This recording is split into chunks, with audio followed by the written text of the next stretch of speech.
Welcome to the Sisters in Service podcast. My name is Kat Gorchado. I'm a fellow Air Force veteran who, after 20 years of active duty, struggled with transition after leaving service. The Sisters in Service podcast is a platform to include all women veterans, organizations, military spouses, and Blue Star Gold Star families in talking about the trials and triumphs we face while in service and after service. I want to take a moment to thank all of you who have taken the time to listen and follow me on my journey. My podcast is every Tuesday, and I hope you will tune in. Until then, please be safe, take care of each other, and until next time. Welcome to day 10 of the Content Creators of Color. I am Kat Gorchado, the host of the Sisters in Service podcast. My guest today is Neehatima Dowdy. And she's just this amazing woman that I met on Clubhouse and asked her to be a guest, and she lovingly said yes. So this woman does a lot. I'm gonna let her tell us a little bit more about her. Neehatima, welcome to Sisters in Service. Thank you, Kat. I'm so happy to be here. What a great invite to get from you. Oh, thank you for saying yes. I'm still at that stage where I sometimes feel like people are just gonna be like, yeah, no, I'm good, See, that's that imposter syndrome. I feel like people are going to say, we don't want to hear what you have to say, but we got to get over that. I'm good. All right. So I know you've heard this a lot, but please tell our audience, I think your first name, Neehatima, is just amazing. And I'm sure as a child, people, like kids, would make fun of you. I mean, maybe they did. I don't know if they did. Teachers probably tripped over your name. When I look at it, I said, it sounds exactly the way it's spelled. So maybe that's me. But where does your first name come from? It's a family name, actually, from many generations back. It's Native American, Choctaw Indian, from one of my great-great-great-great-great-grandmothers. Handed down on my father's side. People are always shocked when they meet me. They're not sure what I'm going to look like. Your listeners don't know this, but I'm a blue-eyed blonde because the German and the Norwegian took over my particular gene pool. But I've grown into the name. I didn't go by the full name when I was a child, so I didn't really get made fun of. I had to move away after college to get people to call me by my full name because they, refused. So now when I introduce myself, the funny thing is, and my husband can vouch for this, if we're at a cocktail party or a business function, and I stick my hand out and say my name, they immediately 9.5 times out of 10 say, "Hello, Nancy." Oh, it's no. It's the weirdest Are you thing. kidding me? Nobody believes me, but I guess it's the closest N-word that they've ever heard before. I'm not sure how Neehatima and Nancy sound the same. I just don't get it. 9.5 times out of 10, I promise you. They say Nancy, and then we have to go through this whole thing. I actually met Forbes Riley, who's quite famous on Clubhouse. Clubhouse is a beautiful thing for your listeners. If they're not on it, get on it. And she asked a couple of us to introduce ourselves, and she gave me some hot tips about introducing myself. So I'm going to work on that better. Well, I keep saying that I would hear people with these very unique names, and I said, well, at least you didn't walk into a classroom and have the same name as someone else. You were probably the only person with that name from grade school all the way up to college. This is true. I have not met another one. So it's very unique. Look at that. Thank you. Yeah. I liked my name. I liked the history of my name. But, as is a lot of people who go by different names in childhood and then find their identity and try to insist that they be called a different name, it's hard for people you've grown up with to make that flip. So, but as I got older and went about my career life and changed locations, I just never gave anybody another option. You grew into it and you just made people, no, I'm not Nancy. Hello. I'm not.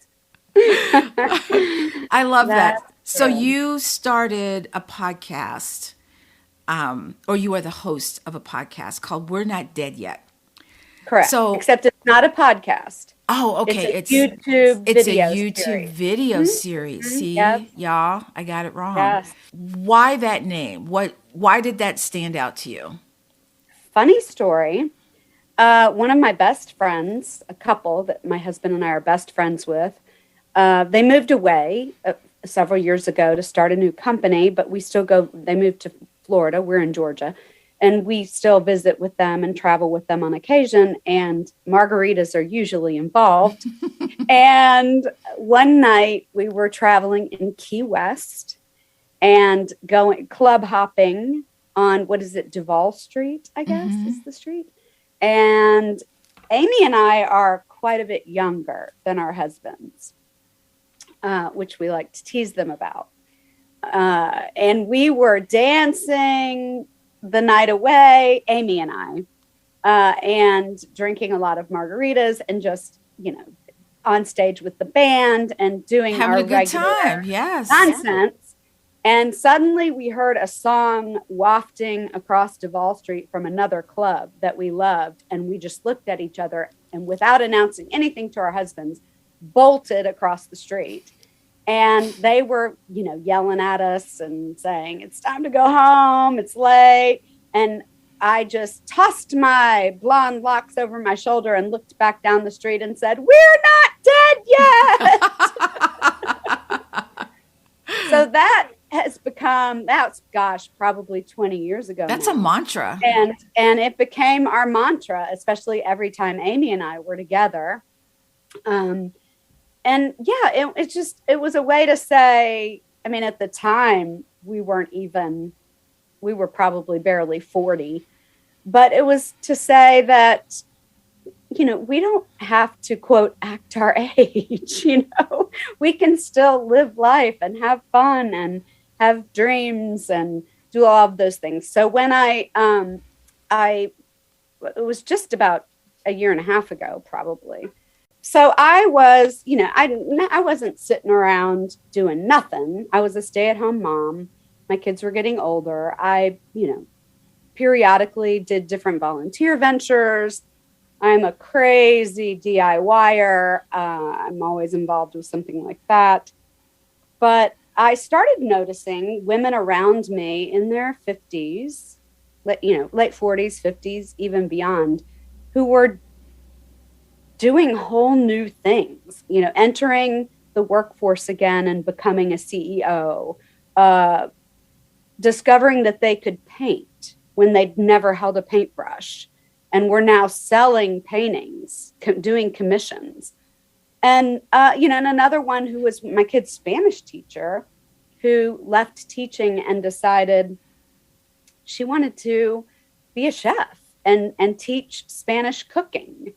And I thought all of the stories were so inspiring and so cool for women like me who might be thinking, I don't know that I really need to do something bigger, but maybe I want to do something bigger. What would I do if I wanted to do something new and fresh and dream a new dream? And as I gave that thought, I said, what if there was a YouTube channel that interviewed these women, told their stories so that women like me could see if a woman is out there and she doesn't see these examples in her immediate orbit, that she could see that it's possible, that you don't have to be sitting around with a bunch of cash going, what am I going to do with it? Right. Or a bunch of extra time, or you don't have to really have any resources at all to just try something new, to take a first step. And reinvent yourself. Yes. Don't be afraid to take that step. I think it's interesting when you said you were considerably younger than your husband, because I'm considerably older than my husband. But I tell people all the time, he's the old fuddy-duddy. I'm the one that said, hey, let's go do this. And he's like, well, no, I don't know. Have you researched this? I'm like, I don't care. Let's just go do it, But I think that women sometimes get pigeonholed into that, oh, now I'm 50 and I have to do this and I can't have fun. And I'm fighting aging every step of the way. Every step of the way. Girl. I'm keeping my sense of humor as much as I can. if I feel like, I've never said I don't want to do something because I'm too old. I've always said, you know what, that sounds really cool, but I don't think it's for me. Like Yes. skydiving. No, I'm not jumping Correct. out of a plane. I just don't want to. I think that's amazing. And targeting that, because we're living longer. Absolutely. And women are finding out that they have all these talents that maybe were hidden they did it as a child and they were like, that's child stuff. And now they're rediscovering that. And I think that's amazing. Yeah, it's not too late. I interviewed a woman the chef, she grew up in Spain cooking with her grandmother and her mother. And that was her passion. And she told her parents that she wanted to go to chef school in Paris and she wanted to be a chef. And they were like, nah, you're not doing that. You're going to college. You're going to get a real job. It was just not, in Spain especially, they had just been through her parents' generation had survived a revolution. And so it was a cultural thing. Their daughters were going to go to school and have real jobs and not dream flighty dreams. Yeah, the traditional thing. Yeah. And so she ended up being a teacher, ended up marrying a man from America and living here, and got 2 degrees and a master's. Whoa. And now she's cooking for fun. See? It comes full circle. She just said, she was in a position where she wasn't urgently needing to make money because her husband's job was secure. So she could take some time and find out, what her passion was and how to monetize that. So yeah, it's just, it's what you said about fighting aging. The problem is not, to me, society or the people around us. It's that little person in our brain who says mindset. We're too old, right? Or we should be behaving this way, or we should be wearing this, or we should be, loving our wrinkles, or whatever it is. Right. It's the mindset that we adopt. And I'm, and it's a constant battle. I haven't mastered it. Nobody has. I don't think anybody ever will. Right. It's a constant battle. But to say that it's society's fault, I think is not putting the accountability where it needs to be in adjusting your own mindset about what is possible for you at whatever age. Well, I think that's true in that aspect, but also as a woman veteran, people have this idea of what a woman veteran looks like, and it doesn't fit the vernacular. So they're, when they find out I'm a woman veteran, and they just kind of look at me and go, "Well, you don't look like a veteran." I'm like, "What does that mean?" I still don't know what that means. Can someone please tell me, what does that mean? So it's everyone changing their mindset. I'm going to tell you I'm a veteran. If you don't like it, then that's your problem. That's on you. Right. I'm not going to sit there and not say it. Just like with you and your name, you're like, oh, this is me. Exactly. Say my name. Yeah, no, I have. That's what you should do. You should introduce yourself and say, okay, now say my name. Exactly. Say it back. I have a number of friends who are women veterans, and they're gorgeous and they're brilliant and they chose service, which God thank them, bless them.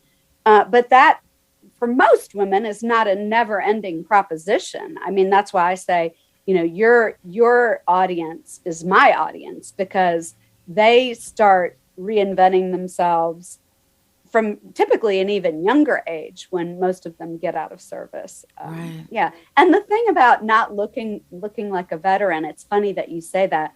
I still have, my youngest child is a senior in high school. And last night was senior night at the basketball game. She's a cheerleader. And there's this little girl. She's this short, tiny little blonde bombshell. She plays on the basketball team. We've actually known her since she was in 5th grade, and she's been an amazing athlete, even though she was always half the size of the other players. And she's just the sweetest looking, most petite, cutest little girl. And she's committed to play lacrosse for the Naval Academy. I love that. She will be a vet one day, right? And people will say, "You're a vet?" But she's going to be ferocious at the Naval. Looks are not everything. She's tough and smart, and she'll be fantastic there. Oh yeah, and there's waivers for everything. I think there was a woman I met when I was in tech school, and she wasn't even 5 foot, and I was like, how did you get in the military? She goes, I don't know. I think I got a waiver. I was like, I mean, she was the tiniest little thing. This has been fantastic. I know that you're a do-it-yourselfer. And on her bio, she says, I've been known to design and sew an evening gown, which makes it sound like she just said, I'm sewing an evening gown today. And it's done by the next day, So I'm like, let's talk about that a little bit. So I grew up the daughter of a single mother who, for a portion of my life, waited tables. We were dirt poor, to the point of there was a time when we collected cans to take to recycle to help make ends meet.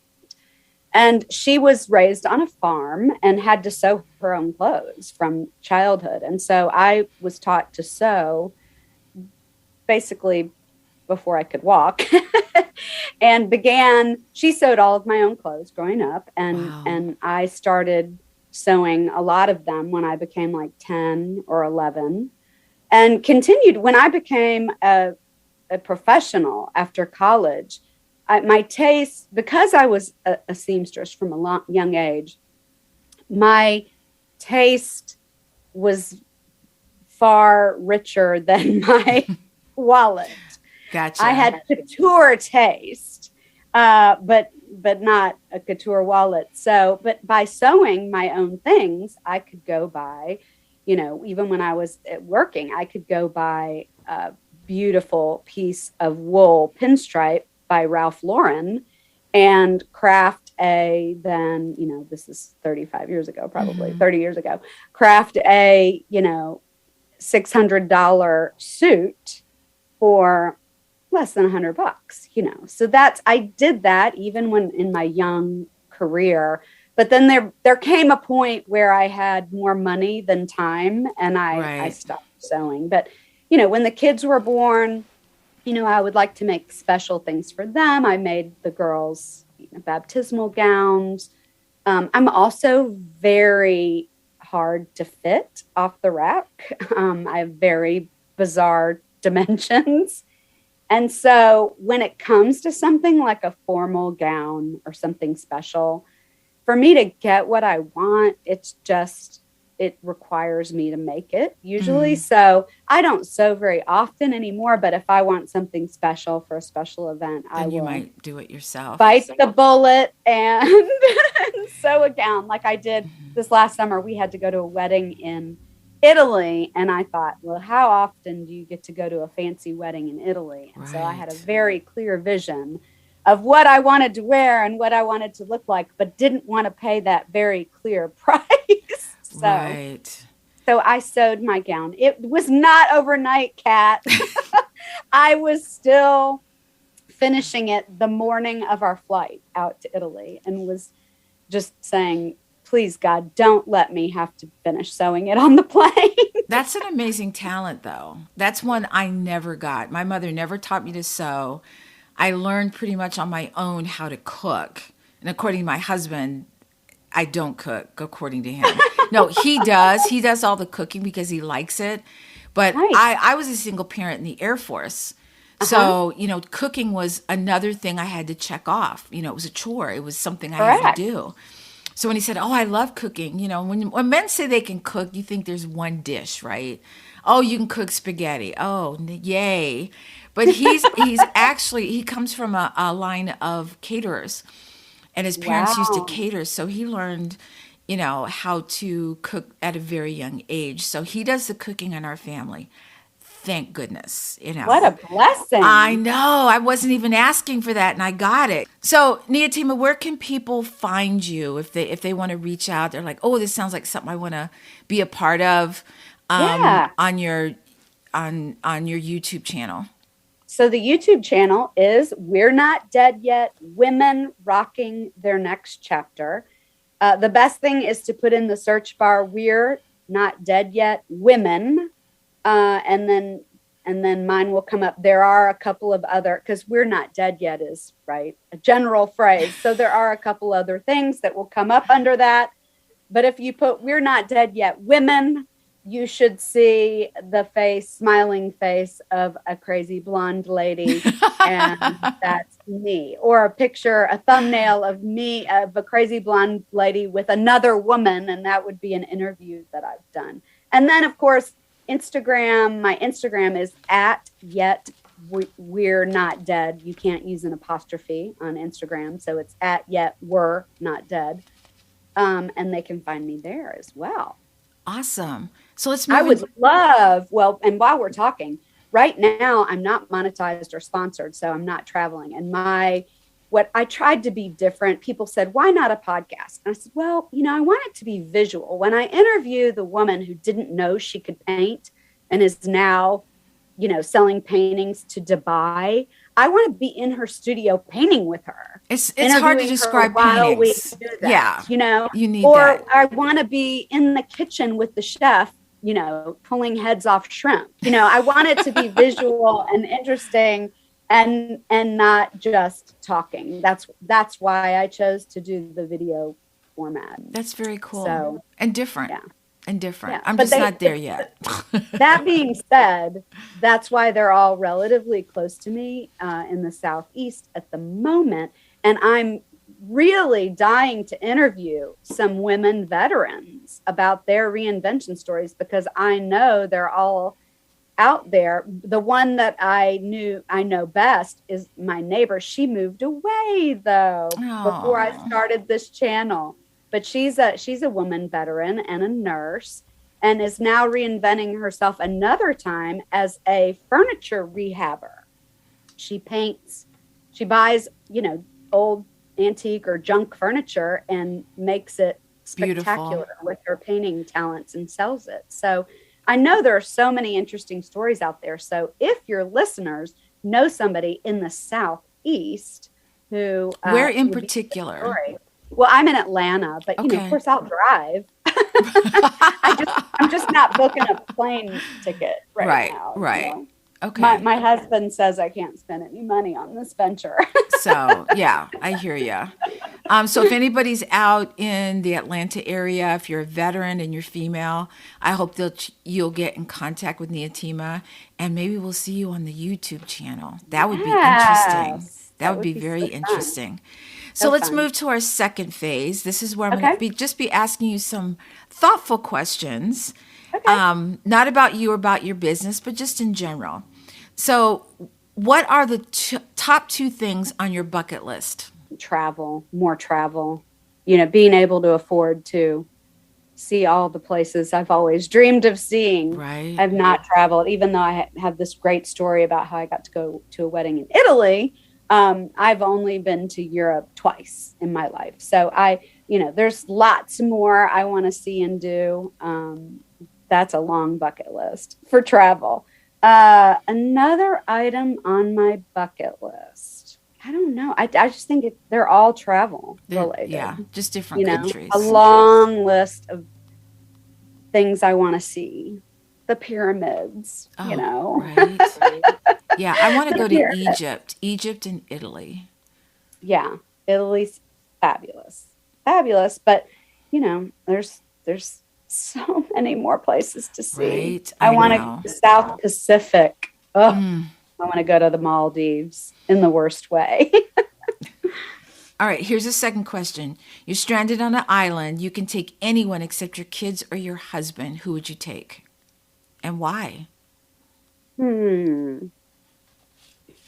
I would take my dog. Does that count? Absolutely. Any one of my Absolutely. 3 dogs are all 3 of my dogs. Oh, what Dogs kind are of the dogs best. do you have? The dogs are the best people. They're Havanese. I have 3 Havanese of Oh, they're different ages, different beautiful. colors, and they are the only children that don't talk back and want to be in my presence. And they love you. They're like, oh, mommy, I have a Cavalier King Charles Spaniel. I And used to have 2 of those. he's an old Yeah. man now. He's going to be 13 this year, but they love snuggling. They want to be close to you. And Ew. I love that. They don't ask for anything. They don't argue like my No, husband, you know. they So, don't. yeah, I They're would like be the content. perfect person They are. They are. I on would be 4 content. legs. They just want food. That's it. All right. Next question. If you could pick anyone to play you in the biography of your life, they can't say no, who would you choose? Reese Witherspoon, I love that. I think. Yeah, she's funny. She's smart. She's got a good sense of humor. She's a great actress. She's my age. Yeah, Reese Witherspoon. She's got a good sort of, even though I wasn't born and raised in the South, I've got a good Southern vibe, and she's a Yeah. Southern girl. She's a So, Southern girl. All right, last question in this in this episode, in this part of the podcast. All right, if you could have dinner with anyone, who would it be and why? Well, preferably they're alive when you have dinner, but if you yeah, right. Um, I'm sorry, that was silly. Oh my gosh. that wouldn't be fun. Johnny Depp. Really? Yes. Why? I have to hear this one. Why Johnny Okay. Depp? Because, so when Johnny Depp and I were both young, I thought he was crazy and ridiculous. But he is somebody who has reinvented himself, for sure, and has gotten better with age, better actor. He's brilliant. He's, artistic. He's a little bit out there, but if you read about him, there's not much he hasn't read or studied. He owns a vineyard. He's very interesting, and I think he's gotten better with age in spite of his recent problems. Right. And he never wanted to trade on his looks. He always tried to avoid trading on his looks and be somebody of substance. And I think he would be fascinating. See, I feel that way about Keanu Reeves. Like, I think he would be fascinating to just He would as sit well. and chat and have dinner, because he's himself. He's not out there. But I have a feeling that if you got to, if we were having a conversation, that he's incredibly funny. Yes. But he's very private. So I just think he would be very cool.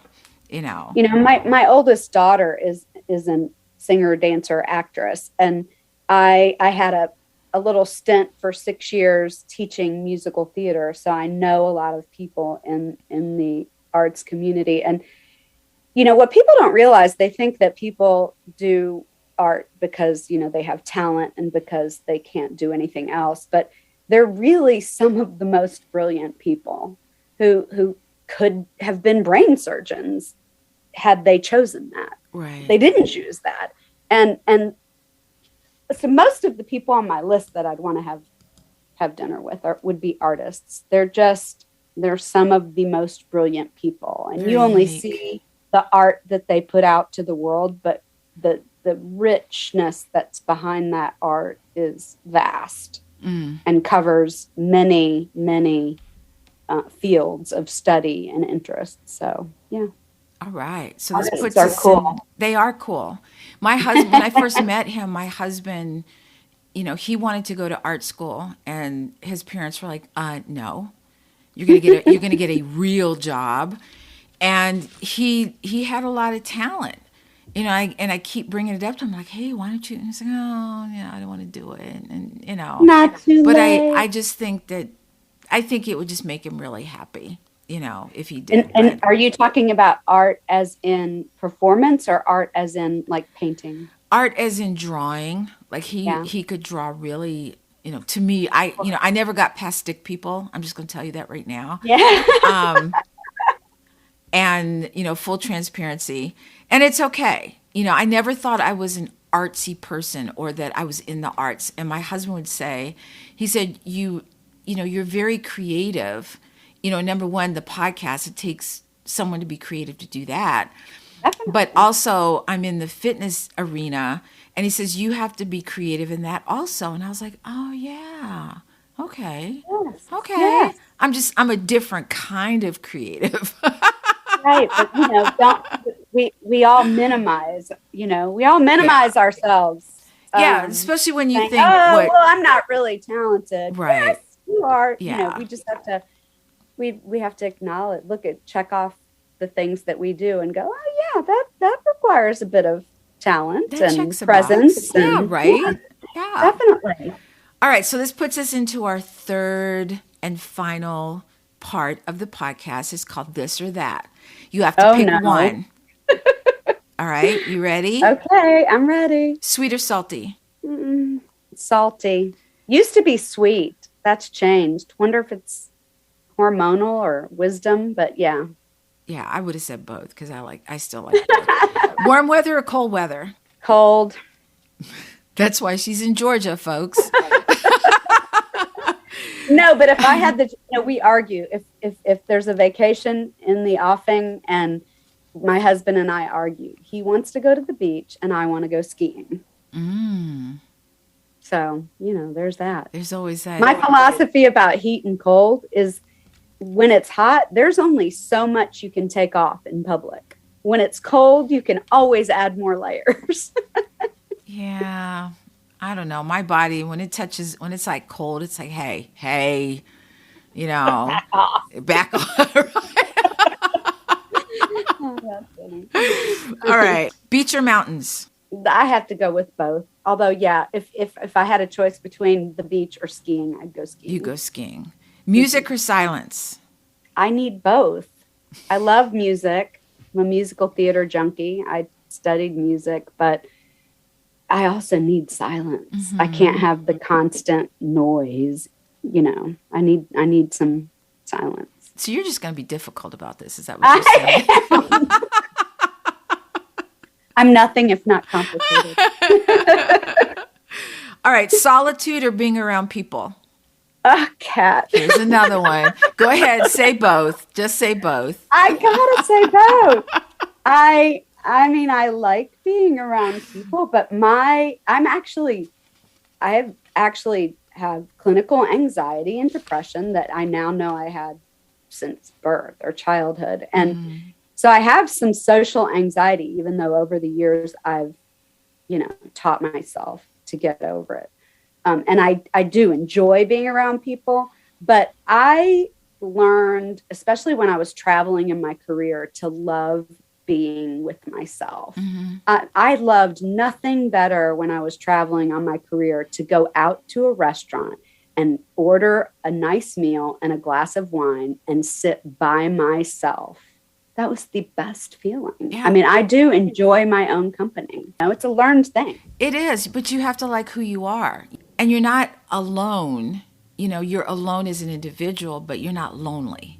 There's a difference. Sometimes just your own silent, just being with yourself is great. Yeah, and your thoughts and your dreams. All right, here's a good one for you. Okay. Bad breath or body odor? Oh, bad breath. Because you can shut your mouth, right? You can keep your mouth shut. You can keep your mouth shut. Yeah, exactly. All right, Instagram famous or infomercial famous? Infomercial famous. Ooh, I like that. Like that's more lucrative. Hot flashes or night sweats?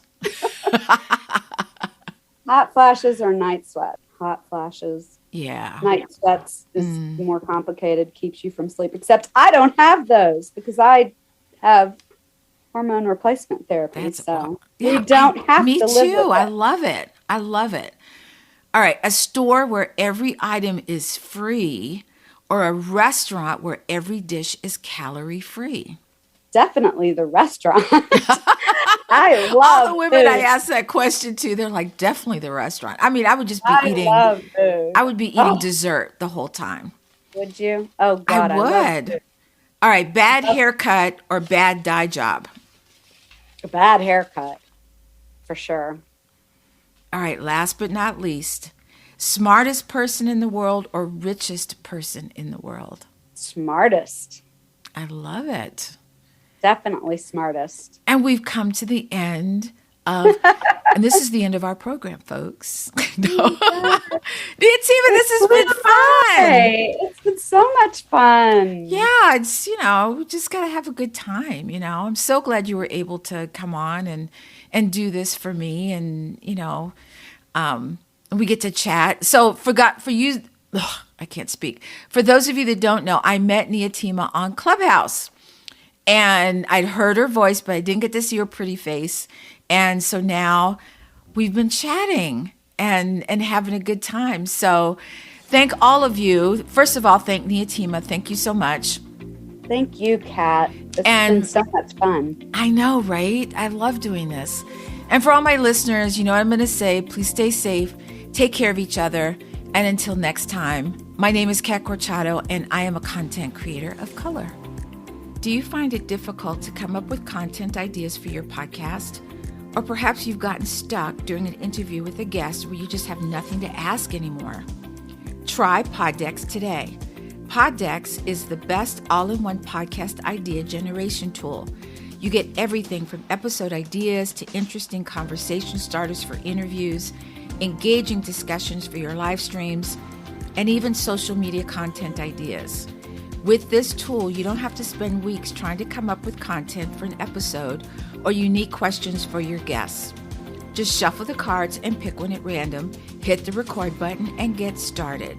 Now you can make better content, have more fun while you're at it, and get your viral moment, all with Poddex.